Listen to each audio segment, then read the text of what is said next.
Saúdo a igreja com a graça e paz do Senhor Jesus, amém? Colossenses capítulo 1, versos 13 e 14, nos diz assim: Ele nos libertou do império das trevas e nos transportou para o reino do Filho do seu amor, no qual nós temos a redenção e a remissão dos pecados. Ele nos libertou do império das trevas e nos transportou para o reino do Filho do seu amor, no qual nós temos a redenção, a remissão dos pecados. Certa vez um professor universitário fez um experimento social na classe para mostrar para os seus alunos como a mente humana era facilmente manipulável. E ele combinou com alguns alunos em sala de aula para que, quando os retardatários, aqueles que chegassem atrasados, fossem entrando, eles fizessem um acordo. Ela mostraria uma pasta, e essa pasta tinha a cor verde, mas ao perguntar que cor era aquela pasta, eles responderiam que aquela pasta era de cor vermelha. E ela começou o experimento. A classe estava cheia, chegou um aluno atrasado, sentou bem ao meio da classe e ela começou o experimento. Fulano de tal, que cor é essa pasta? A pasta era verde. Ele respondia: vermelha, professora. Perguntou para outro: fulano, e essa cor? Que cor que é essa pasta? A pasta era verde, ele respondia vermelha. O aluno que chegou atrasado começou a olhar para o aluno: será que ele está doido, né? E todos iam respondendo: vermelha, a pasta era verde. Vermelha. Ela perguntou para esse aluno que chegou atrasado: que cor? Fulano, que cor que é essa pasta? Ele ficou olhando assim, demorou um pouco para responder. A pasta era verde. Vermelha. Todo mundo começou a dar risada. Ele foi induzido, através da resposta dos alunos, a responder que a pasta era vermelha, mesmo sabendo que a cor da pasta era verde. E a pergunta que nós precisamos fazer é: por que nós fazemos o que fazemos?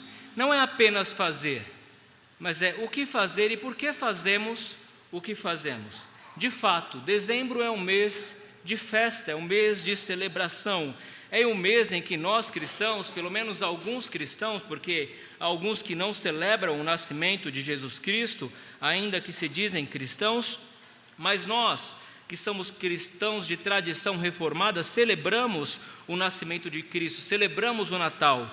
Mas por que nós celebramos? Por que fazemos o que fazemos? Qual é o propósito disso? Qual é o sentido desta celebração? O crente não precisa fazer simplesmente alguma coisa porque todo mundo faz.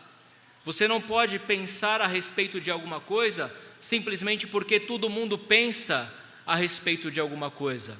Você tem que fazer alguma coisa com um propósito, sabendo qual é o sentido disso, sabendo qual é a razão por trás daquilo que você faz, e não simplesmente ser induzido por uma massa a fazer determinada coisa ou a pensar a respeito de determinado assunto.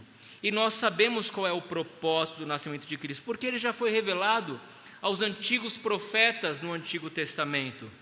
Lá para o profeta Isaías, Cristo foi revelado para o povo que andava em trevas. Segundo o profeta Isaías, segundo a revelação de Deus ao profeta Isaías, diz que o povo que andava em trevas viu uma grande luz, e aos que viviam na região da sombra da morte, resplandeceu-lhes a luz. Mas diz mais, diz que aquele que nascera como um simples menino, mas com grande peso sobre os seus ombros, teria um nome excelente, porque um menino nos nasceu, um filho se nos deu, e o governo do mundo estaria sobre os seus ombros, e o seu nome seria Maravilhoso Conselheiro, Deus Forte, Pai da Eternidade, Príncipe da Paz, para que se aumente o seu governo e venha paz sem fim, para trazer paz sem fim sobre o trono de Davi e sobre o seu reino, para o estabelecer e o firmar mediante o juízo e a justiça, desde agora e para sempre. E o zelo do Senhor dos exércitos é quem faria isso. Sim, aquele que existe desde a eternidade, desde todas as eras, foi anunciado também pelo profeta Miqueias para manifestar paz ao mundo e para apacentar o rebanho do Senhor. E ele nasceria numa cidade simples, uma cidade pequena demais, mas a cidade escolhida para nascer o Salvador do mundo. E tu, Belém Efrata, pequena demais para figurar como grupo de milhares de Judá, de ti me sairá o que há de reinar em Israel, e cujas origens são desde os tempos antigos, desde os dias da eternidade. Portanto, o Senhor os entregará até ao tempo em que a que está em dores tiver dado à luz. Então o restante de seus irmãos voltará aos filhos de Israel, ele se manterá firme e apacentará o povo na força do Senhor, na majestade do nome do Senhor seu Deus, e eles habitarão seguros, porque agora será ele engrandecido até aos confins da terra. De modo ainda bem específico, um anjo chamado Gabriel apareceu àquela que foi chamada de bem-aventurada, uma jovem virgem que foi escolhida para ser a mãe do Salvador, e ele fez uma saudação muito peculiar e disse: alegra-te, muito favorecida, porque o Senhor é contigo. E ela ficou estarrecida com aquela saudação, e ele acrescentou: Maria, não temas, não tenha medo, porque você achou graça diante de Deus, e você há de conceber e dar à luz um filho, a quem você há de chamar de Jesus, e este será chamado Filho do Deus Altíssimo. Deus, o Senhor, lhe dará o trono de Davi, o seu pai, e ele reinará para sempre sobre a casa de Jacó, e o seu reinado não terá fim. Mas Maria estava comprometida, ela estava noiva, desposada, estava com compromisso com um jovem também chamado José, um jovem carpinteiro. José estava noivo de Maria, mas ele nunca havia conhecido fisicamente a sua mulher com quem havia assumido este compromisso. Mas ele estava sabendo que ela estava grávida. Como poderia ser isso?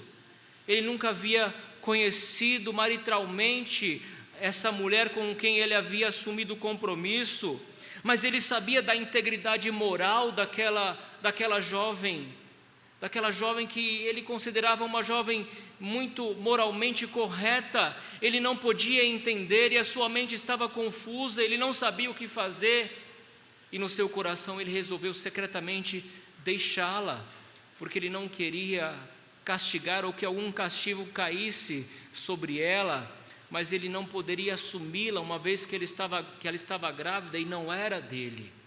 Então um outro anjo apareceu a este homem e também acalmou o seu coração e revelou a José algo que é maravilhoso.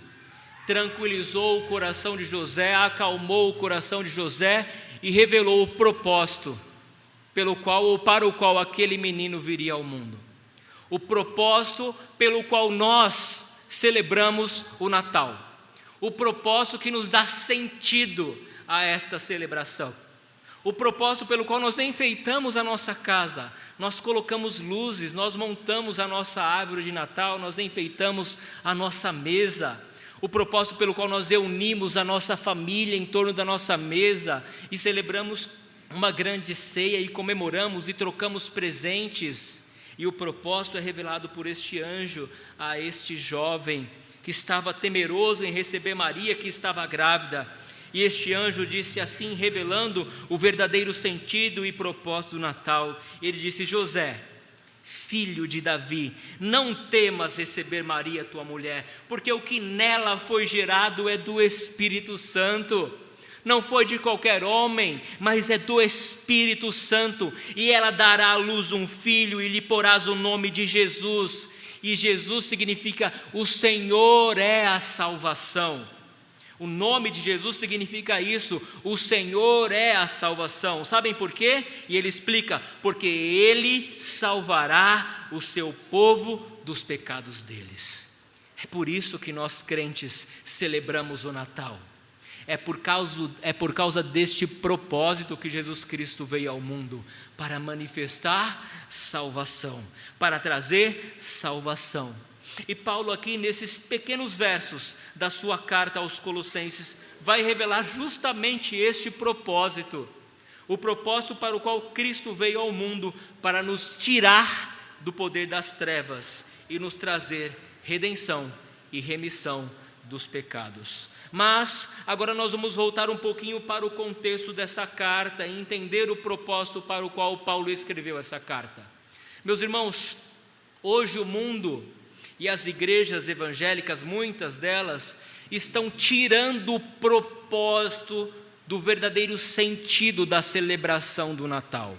Alguns irmãos assistiram uma peça de Natal, foram aí assistir uma peça de Natal, e a peça contava a história de uma família um pouco deturpada, uma família que celebrava o Natal apenas neste âmbito mundano. O Natal para eles era um momento de celebrar, de beber, de comemorar no estilo mundano, de encher a cara, de comer, de encher a barriga apenas para as festas de glutonaria, para a luxúria da carne pura e simplesmente.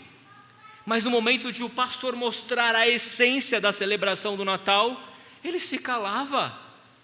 Não, nós não podemos nos calar diante disso. Nós precisamos apontar o verdadeiro sentido para o qual Cristo veio ao mundo, que é manifestar a salvação a pecadores. Ele veio com este propósito, ele nasceu com este propósito de trazer salvação. Salvação a pecadores como nós, como eu e como você, porque sem o nascimento de Cristo, sem Cristo ter se feito homem, viver uma vida santa e sem pecado neste mundo e morrendo na cruz em nosso lugar, todos nós estaríamos perdidos em nossos delitos e pecados e condenados ao inferno de fogo. Ele veio, nasceu e viveu entre nós, justamente para manifestar salvação.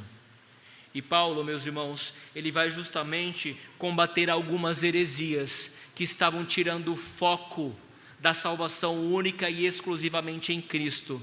A heresia de Colosso estava colocando alguns elementos ali que tiravam a centralidade da mensagem da cruz de Cristo e colocando em elementos contrários a isso.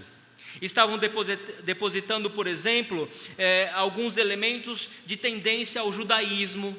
O judaísmo, ou alguns irmãos tendenciosos aos judaizantes, estavam exigindo que os irmãos da igreja de Colosso deveriam observar alguns rituais, como festas de lua nova, como algumas restrições a alimentos, a certos alimentos, como observações de alguns ritos judaicos, como o rito da circuncisão e outros rituais, sem os quais, se não fossem submetidos a eles, eles não poderiam ser salvos.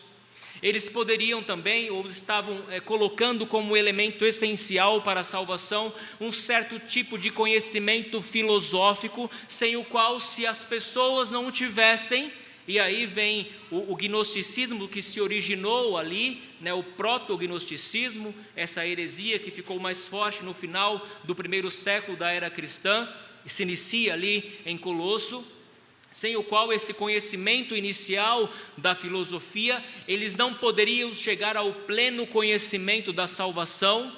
Então aqueles que deveriam ser salvos ou que poderiam ser salvos, deveriam ter esse conhecimento filosófico específico, tirando a centralidade da salvação somente em Cristo e outras tendências como a adoração a anjos.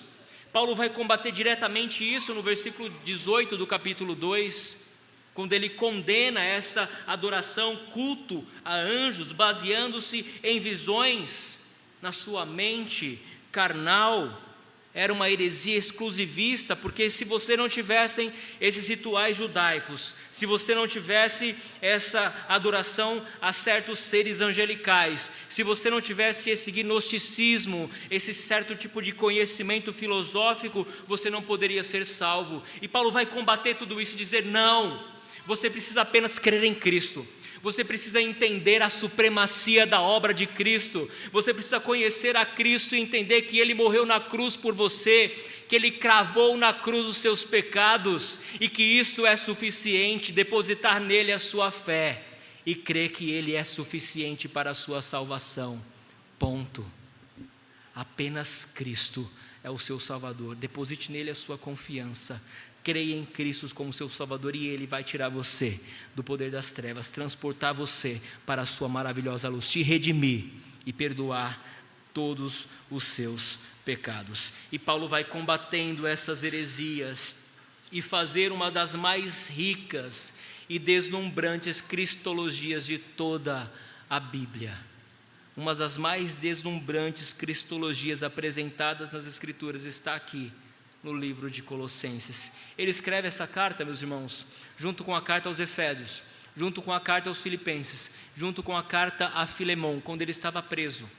Ele estava preso em Roma por volta de 60 a 62, e ele escreve essa carta, juntamente com essas outras cartas, e ele vai direcionar essa carta à igreja de Colosso, dando algumas instruções, e dando algumas instruções direcionadas especificamente à igreja de Colosso. E aqui, de modo específico, ele vai mostrar esse papel central de Cristo na redenção. O tema central desses 2 versículos é a redenção, é a salvação de Jesus Cristo, é a redenção que Deus, o Pai, proporciona por meio de Jesus Cristo, o seu Filho, no qual nós vamos expor a partir de então. E a verdade que nós aprendemos aqui é que Deus nos libertou deste poder das trevas, nos transportou para o seu reino, o reino de Cristo, o reino do Filho do seu amor, e nos deu a redenção e a remissão dos pecados. A primeira verdade é que Deus nos libertou do império das trevas. Essa é a primeira parte do versículo 13. Ele nos libertou do império das trevas. Meus irmãos, quando nós olhamos para esse pronome ele, nós precisamos voltar um pouquinho nesse contexto e entender a quem se refere. No versículo 12, fica claro a quem se refere. O versículo 12 diz: dando graças ao Pai, que vos fez idôneos à parte que vos cabe da herança dos santos. E aí, no versículo 13, Ele, o Pai, nos libertou do império das trevas. Ou seja, a salvação pertence a Deus. Lá na exposição que nós estamos fazendo aos Efésios, uma carta que Paulo escreveu ao mesmo tempo, que é muito parecida aos Colossenses, nós vemos muito claramente isso logo no primeiro capítulo. A obra da salvação pertence ao Pai.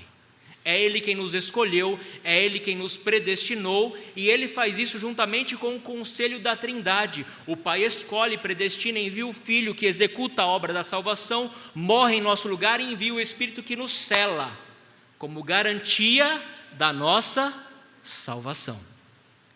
A obra da Trindade, a economia da Trindade trabalhando em prol da salvação da humanidade. Deus trabalhando em prol da nossa salvação. Nós apenas recebemos por meio da fé que Ele mesmo nos dá. Nós vamos ver isso mais adiante no capítulo 2 do livro, da carta de Paulo aos Efésios. Então, a Trindade trabalha, e Ele, o Pai, nos libertou deste império. Então nós precisamos reconhecer onde é que nós estávamos e a quem nós pertencíamos. Nós pertencíamos a esse império das trevas. Então só existe 2 realidades para a humanidade: ou você pertence a Deus, ou você pertence a quem? Às trevas. E quem que é que reina sobre o império das trevas? Quem que é que reina sobre o império das trevas? Não fiquem com medo não, meus irmãos, podem falar. É Satanás, o príncipe deste mundo. Ou você pertence a Deus, ou você pertence ao império das trevas. E quem reina no império das trevas é Satanás, ponto. Só existem essas duas realidades para a humanidade. Se você não serve a Deus como seu Senhor, se você não reconhece Cristo como seu único e suficiente Salvador, a dura realidade é que você pertence ao reino das trevas e que você está perdido. E se você não se arrepender dos seus pecados, você está condenado ao inferno de fogo e enxofre. A pessoa que mais falou de inferno neste mundo foi Jesus Cristo. Então não se deixem enganar. A realidade além deste plano terreno existe. Não esperem acabar este mundo para viver essa realidade. O tempo que Jesus chama ao arrependimento é agora. O tempo de você confessar os seus pecados e seguir a Cristo é agora. Cristo vos chama ao arrependimento e é agora. Ele nasceu justamente para prover a salvação e a salvação é agora. É hoje. É para hoje. A salvação, meus irmãos, a chamada à salvação requer urgência, e o propósito de Deus é justamente esse: nos libertar deste poder, deste domínio, desta autoridade. É isso que significa a palavra poder aqui, domínio, autoridade. Nós estamos sob este domínio, até que Deus, e essa preposição do, é de dentro do, é como se Deus pegasse a sua mão e colocasse-nos dentro desse poder, do domínio das trevas, e nos tirasse, nos arrancasse de lá. Há um salmo, meus irmãos, que é o Salmo 40, versículo 2, que diz: tirou-me de um poço de perdição, de um tremedal de lama, e colocou-me os pés sobre uma rocha e me firmou os passos. Já viram areia movediça? Já viram aqueles terrenos encharcados, aqueles charcos? Você não consegue sair.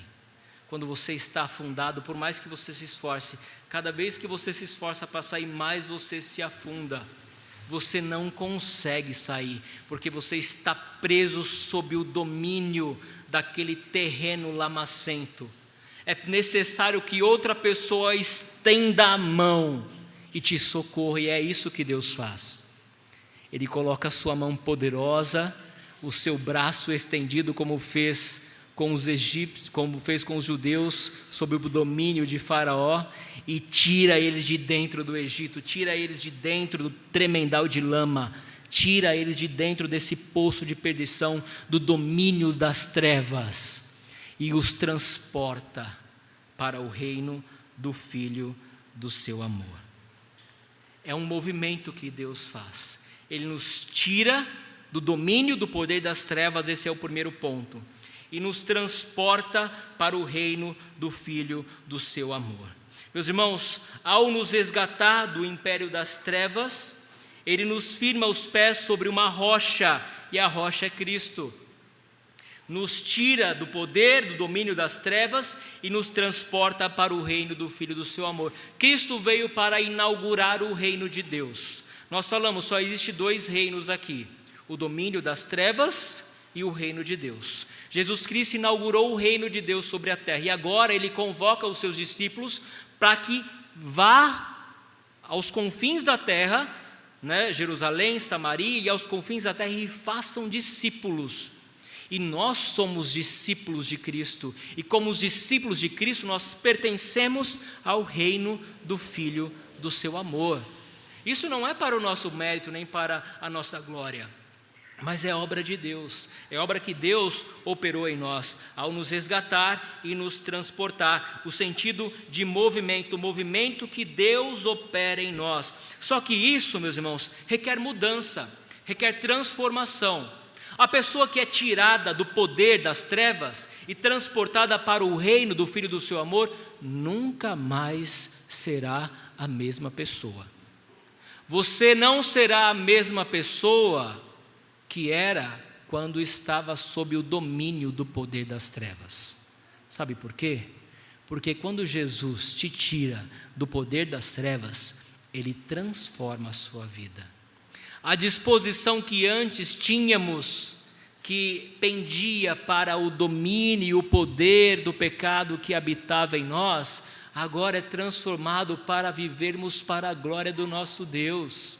Nós não temos mais prazer e contentamento no pecado. A nossa alegria está em viver para a glória de Deus, está em servir o nosso Deus, está em viver e honrar o nosso Deus. Nós não temos mais alegria nos prazeres da carne, na prostituição, nas concupiscências da carne. Nós não temos mais alegria na pornografia. Nós não temos mais alegria nos vícios, nas solicitudes da carne, nas coisas que antes nos davam prazer. Às vezes nós caímos sim, por conta das fraquezas da carne, que vez ou outra nos viciam e ainda nos chamam para o pecado, por causa do velho homem que habita em nós. Mas isso é um acidente, não uma constante, porque quando nós caímos em pecado, o Espírito Santo que recebemos como selo e garantia nos incomoda.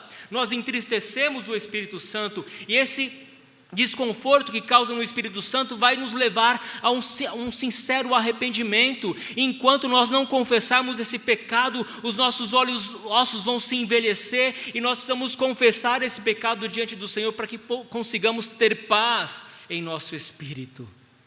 Apenas quando confessarmos o nosso pecado diante do nosso advogado que está nos céus, é que conseguiremos deitar a nossa cabeça no travesseiro e dormir em paz, certos de que os nossos pecados foram perdoados. E então, nós precisamos entender que esse transporte de um reino para outro reino requer mudança de vida, de caráter, de transformação, porque é isso que o unigênito de Deus faz por nós. Ele transforma as nossas vidas. O reino do Filho do seu amor. E luz e trevas não se misturam. Aquele que habita na luz não pode andar nas trevas, e aquele que anda nas trevas não pode contemplar a luz. Há uma separação intransponível entre o reino das trevas e o reino do Filho do seu amor. Ainda quanto aos anjos, aquele que a seus anjos faz ventos e aos seus ministros labaredas de fogo, mas acerca do Filho, o teu trono, ó Deus, é para todo sempre, e cetro de equidade é o cetro do seu reino. O teu Deus te ungiu com óleo de alegria como a nenhum dos teus companheiros. O reino do Filho do seu amor não pode haver injustiça, porque ele odeia a iniquidade. É por isso que à medida que habitamos e vivemos neste reino, nós somos aperfeiçoados em santidade e devemos crescer em santidade, amor e graça constantemente na nossa vida cristã. E você deve observar essa crescente em santidade. E se você não observar essa crescente em santidade, em santificação e graça, tem alguma coisa errada. Observe, tem alguma coisa errada impedindo o seu crescimento. E você deve analisar e pedir para que o Espírito Santo perscrute o seu coração e a sua mente e manifeste o que tem impedido o seu crescimento espiritual em santificação e graça neste reino do Filho do seu amor. É algum pecado não resolvido? Algum conflito pessoal com o seu irmão que você não tratou? Se não tratou, trate. Se é algum pecado que você não resolveu e não confessou, confesse, para que isso não seja um empecilho no seu crescimento e santificação no reino do Filho do seu amor, porque o crente precisa crescer nessa imitação constante do caráter de Cristo, crescendo na graça e no conhecimento até que Cristo venha resgatar a sua noiva. A cada dia Cristo está aperfeiçoando a sua noiva até que Ele venha resgatar de uma vez por toda a sua noiva. Esse Cristo que é exaltado sobremaneira. Primeira verdade, Ele nos tirou do poder, do domínio das trevas. Segunda verdade, nos transportou para o reino do Filho do seu amor. E terceira e última verdade, em Cristo e por meio de Cristo, nós temos a redenção e o perdão dos nossos pecados. Verso 14, no qual nós temos a redenção e remissão dos pecados. O que Paulo está dizendo aqui aos Colossenses, meus irmãos, é que a salvação de Deus foi cumprida em Cristo e foi por meio dele que nós obtivemos essa redenção e essa remissão dos pecados. Vimos quem nós éramos, como nós estávamos submersos nessas trevas do pecado que cercava a nossa alma, mas vimos que Cristo nos redimiu e nos remiu dos pecados que nos atormentava noite e dia. E aqui nós temos a explanação da obra de Cristo como Salvador e mediador entre os homens e Deus. O primeiro ato de Cristo, nas palavras de Paulo, é que nele nós temos redenção. O que vem a ser esta palavra? Qual é o significado desta palavra redenção? Segundo o dicionário em português, redenção é o ato ou efeito de redimir ou remir, que significa libertação ou reabilitação, reparo, salvação. É o ato de adquirir de novo, de resgatar, de tirar do poder alheio do cativeiro. Segundo o dicionário informal, redenção significa o ato de soltura de um escravo que ocorria no primeiro século, mediante o pagamento de um preço. A palavra foi emprestada pelos cristãos da igreja primitiva para designar a libertação da escravidão do pecado por meio da obra redentora de Jesus Cristo. Fez sentido agora, né? A palavra redenção, a libertação da escravidão do pecado por meio da obra redentora de Jesus Cristo. Nós estávamos sob o domínio das trevas, éramos escravos do pecado, mas Jesus Cristo operou em nós a redenção, pagou um alto preço. Qual foi o preço que o grupo de cânticos cantou aqui? Preço de sangue. O sangue de quem? De Cristo. O sangue de Cristo foi o preço pago pelo qual nós somos libertos da escravidão do pecado. E agora sim, nós somos livres, livres para adorar e servir o nosso Deus. Não estamos mais sob o domínio das trevas, não estamos mais sob o domínio do pecado, não estamos mais sob o domínio do poder do pecado. Estamos livres para servir a Deus, estamos livres para adorar aquele que venceu, estamos livres para viver e pertencer por toda a eternidade ao reino do Filho do seu amor. Glória a Deus por isso. Romanos 8, 21. O presbiteriano tem medo de dar glória a Deus, né? Glória a Deus, irmão. Amém. Amém. Romanos 8, 21 diz: na esperança de que a própria criação será redimida do cativeiro da corrupção para a liberdade da glória dos filhos de Deus. Olha que palavra maravilhosa. Este verbo, meus irmãos, redenção é isto, é essa libertação por meio do pagamento de um resgate. O preço foi o preço de sangue. Mas aqui também nós temos a remissão dos pecados.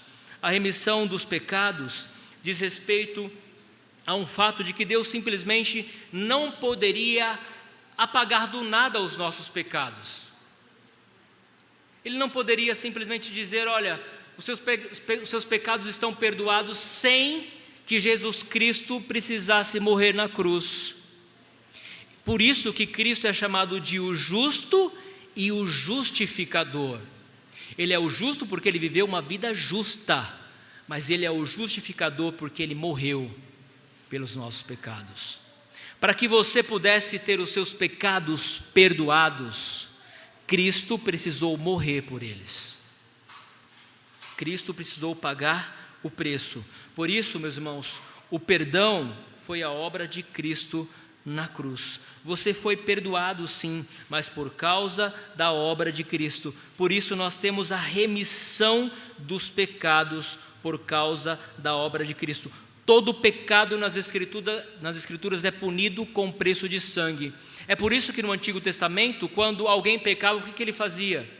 Ele precisava levar um animal, até o sumo sacerdote, e este animal era sacrificado, e o sangue deste animal era oferecido, era aspergido na tampa do propiciatório, para fazer a propiciação pelos pecados daquele que oferecia, e assim esses pecados aplacava a ira de Deus, e aquele a quem oferecia o animal como sacrifício era perdoado. Obviamente que o sangue de animais, segundo o autor aos Hebreus, não tinha poder para perdoar pecados, mas ele apontava para o verdadeiro sacrifício, o sacrifício de Cristo. E por isso nós temos a redenção e a remissão dos pecados por meio de Cristo. E aqui, meus irmãos, é o sentido do Natal. Cristo nasceu justamente para prover a redenção e a remissão dos pecados. Um comentarista desse texto diz que o maior problema do homem é o pecado. Problema esse que não pode ser solucionado por um filósofo. Por isso que Paulo condenava a filosofia de Colosso. Ou por um mestre religioso, por isso que ele condenava os judaizantes, senão unicamente por um Salvador. Unicamente por um Salvador. A palavra perdão ainda tem um sentido mais profundo, que os pecados sejam apagados da memória como se eles nunca tivessem esquecidos. Foi a oração que nossa irmã Fátima fez, né? Que Deus esquece dos pecados que cometemos. Ele apaga, ele joga no mar do esquecimento os pecados que cometemos. John James, um comentarista, ele diz que de muitas maneiras a característica mais surpreendente dessa passagem é a frase final, que descreve ainda mais a redenção como a remissão dos pecados, isto é, o perdão para o fracasso, expurgando a ofensa da memória e da consciência. Deus não apenas nos perdoa no sentido de nos livrar da culpa, mas se esquece dos nossos pecados de outrora. Isto é tão somente a graça de Deus. A obra salvífica de Cristo Jesus, o nosso Senhor, é completa e perfeita e transforma a nossa condição de pecadores em filhos de Deus, mediante a sua suprema graça de Cristo, o Filho do seu amor. Então, quando você celebrar o Natal este ano, celebre sabendo qual o propósito pelo qual você celebra o Natal. Celebre sabendo o motivo pelo qual e para o qual Jesus Cristo nasceu. Foi para te libertar do poder das trevas e te transportar para o reino do Filho do seu amor. Celebre sabendo que Jesus nasceu para que você pudesse receber a redenção e a remissão dos pecados. E creia somente nele. Não existe nenhum outro meio pelo qual você pode receber a redenção e a remissão dos pecados, senão somente por meio de Jesus Cristo. Louvemos a Cristo Jesus, o nosso Senhor e Salvador. Amém.